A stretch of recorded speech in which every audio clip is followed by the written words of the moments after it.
ویسے یہ کہ تاریخی اعتبار سے جان لیجئے کہ اسلام جو ہے شروع سے اسلام ہے، حضرت آدم سے لے کر حضور تک اور آج تک اصل دین جو ہے وہ اسلام ہے۔ ان الدین عند اللہ الاسلام۔ یہ تو اسلام کے ایڈیشنز ہیں کہ ایک خاص احکام جو حضرت موسیٰ کو دیے گئے تو وہ اس وقت کے لوگوں کے لیے وہ لازم تھے، پھر وہ احکام جو ہے شریعت محمدی کی شکل میں آئے ہیں صلی اللہ علیہ وسلم تو ہم پر وہ واجب ہے، لازم ہے۔ لیکن یہ کہ یہ نظام جو ہے رہا ہے ان تمام مذاہب میں کہ ہفتے کے ایک دن کو فارغ کیا جائے اللہ کی یاد کے لیے۔ چنانچہ یہ حکم جمعہ ہی تھا کہ جو دیا گیا تھا امت موسوی کو علی نبی صلاۃ والسلام، جمعہ کا دن تھا۔ ہمیشہ سے جمعہ ہی کا دن جو ہے وہ در حقیقت مقدس دن ہے، اور جمعہ ہی کا دن ہے کہ جو ابتدائے آفرینش سے چلا آ رہا ہے اس کام کے لیے۔ لیکن یہودیوں نے اپنی جو بھی شرپسندی تھی ان کے اندر، ان کے مزاج میں جو بغاوت تھی، ان کا جمعے کو چھوڑو جی ہفتہ کرو، تو اللہ تعالیٰ نے بھی پھر ہفتہ ہی ان پر فرض کر دیا۔ اور ان کے ہاں یہ ہفتہ اتنا سخت تھا، جمعے کی مغرب کی نماز کے بعد سے لے کر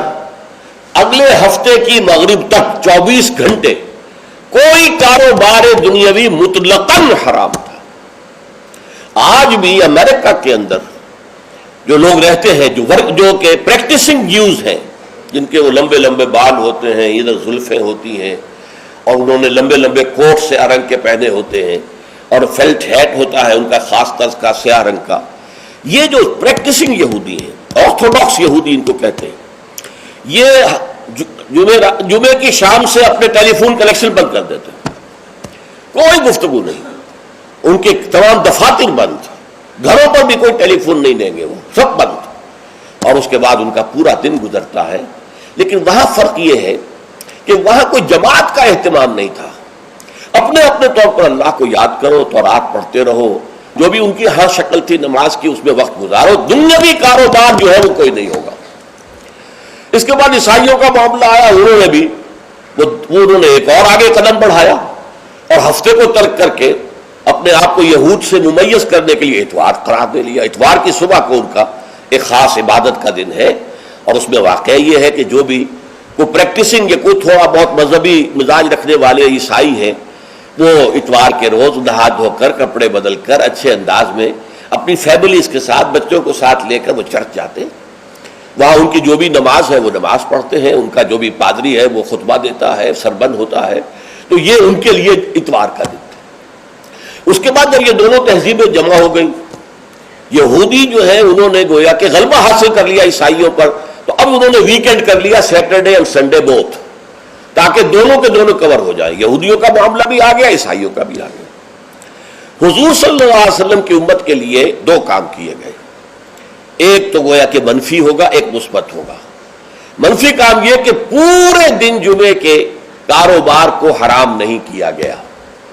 بلکہ حرام کاروبار ہے صرف اذان جمعہ سے لے کر جمعے کی نماز کے ادا ہو جانے تک، بس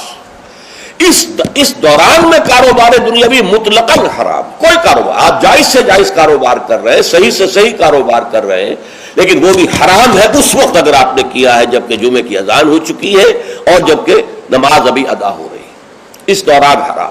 لیکن باقی دن کے اندر حرمت نہیں رکھی ہے، البتہ میں ابھی آپ کو بتاؤں گا۔ تشویق یہ ہے کہ صبح سے لے کر جمعے تک کا وقت جو ہے یاد الہی میں بسر کیا جائے، تشویق اور ترغیب ہے، اس لیے کہ اگلی آیت میں ہم پڑھیں گے کہ جب جمعہ کی نماز ادا ہو چکے تو تم منتشر ہو سکتے ہو زمین میں اور جاؤ اور اپنے کاروبار میں لگ جاؤ۔ لیکن جمعہ سے قبل کے بارے میں کچھ نہیں کہا،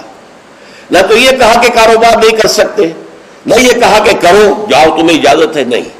وہاں سکوت اختیار کیا قرآن نے۔ فَإِذَا قُضِيَتِ الصَّلَاةُ فَانتَشِرُوا فِي الْأَرْضِ وَابْتَغُوا مِن فَضْلِ اللَّهِ، جب نماز ادا ہو چکے